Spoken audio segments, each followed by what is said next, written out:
Good morning, friends. How are you? I hope you will be fine at your home. Friends, from today, I'm going to start the video lessons. Basically, your teaching will be through video lessons and plus I will give the assessments on Google Classroom. I hope you will enjoy my way of teaching.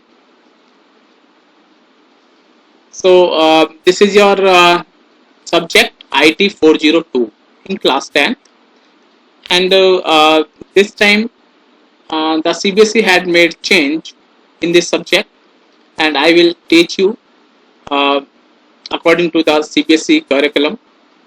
So let us start.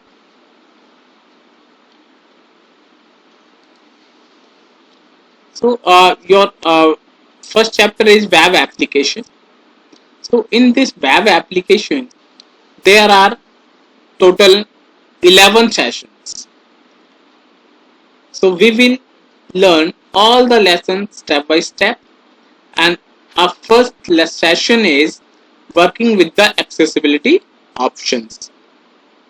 Friends, I want that whatever I'm going to teach you, you note down each and everything in your notebooks. Now, first chapter, working with accessibility options. Now, what do you mean by accessibility options? Friends, accessibility options are also known as assistive technology. It is also known as assistive technology, means it helps a needy person to work with a computer. Needy person means the person with some kind of disability or impairment. Fine. Now, what kind of impairment can be there?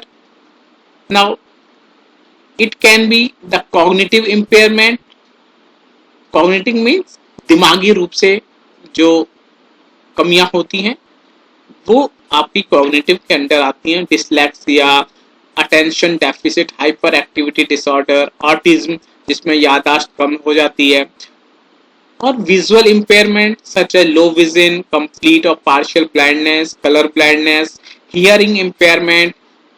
Next, motor और dexterity impairment such as paralysis, cerebral palsy और the carpal tunnel syndrome. ये एक तरह का दिमागी रोग है. तो ये सारी इम्पेयरमेंट हैं जिसमें ये हमारी एक्सेसिबिलिटी ऑप्शंस जो हम पढ़ेंगे ये आपके काम आते हैं. ठीक है. नाउ सबसे पहली बात है कि हम एक्सेसिबिलिटी ऑप्शन लॉन्च कैसे करेंगे. तो ये आपका कंट्रोल पैनल के अंदर एक्सेसिबिलिटी ऑप्शंस होते हैं. अब ये आपका जो न्यू विंडोज है वहां आपको एक्सेसिबिलिटी ऑप्शन के नाम से नहीं मिलेगा, वहां ईज ऑफ एक्सेस के नाम से है.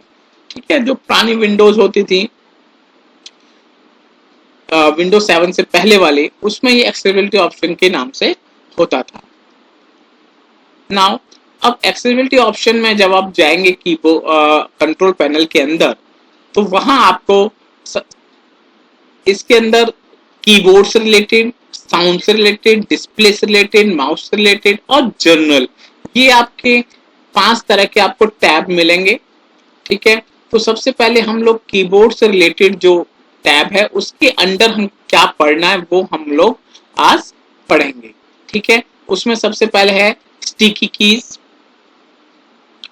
अब स्टिकी कीज क्या होता है?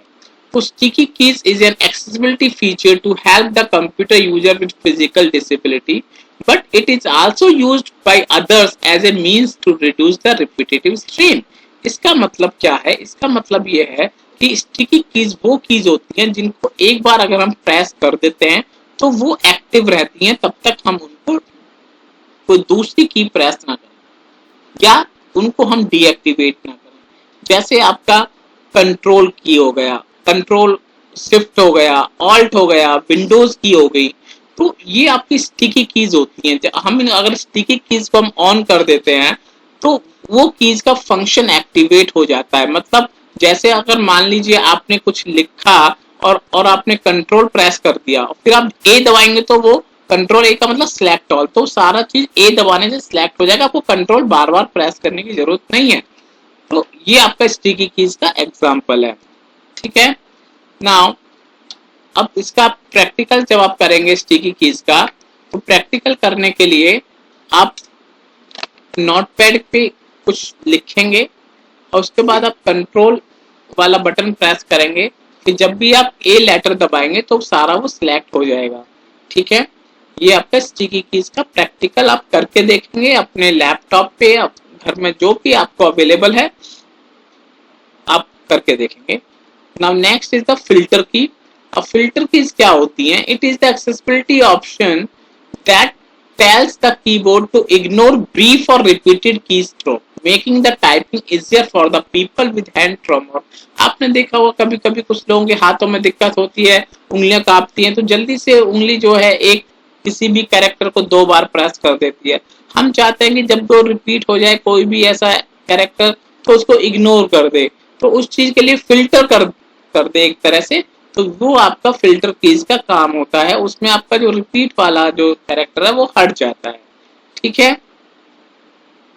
नाउ अब इसका भी आप प्रैक्टिकल वैसे ही करेंगे, कुछ रिपीट करेंगे, कुछ रिपीटेड कैरेक्टर्स लिखेंगे, नोटपैड पे लिखेंगे और आप देखेंगे कि रिपीटेड कैरेक्टर्स आपके इग्नोर हो जाते हैं।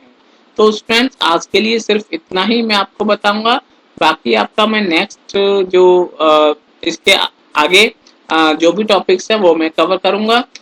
लेकिन मैं चाहता हूं कि मैंने आपको आज जितना बताया है आप ये अपनी नोटबुक के अंदर ये आप पूरा नोट कर लें, और इसके साथ ही मैं आपको जो टाइम टाइम पे जो असेसमेंट दूंगा, असाइनमेंट बेसिकली, वो आप करके गूगल क्लासरूम में ही आप उसको करें। आप उसको कॉपी पे बेशक ना करें, मैं आपको जिस तरीके से दूंगा वैसे ही करके मुझे सबमिट कर दें।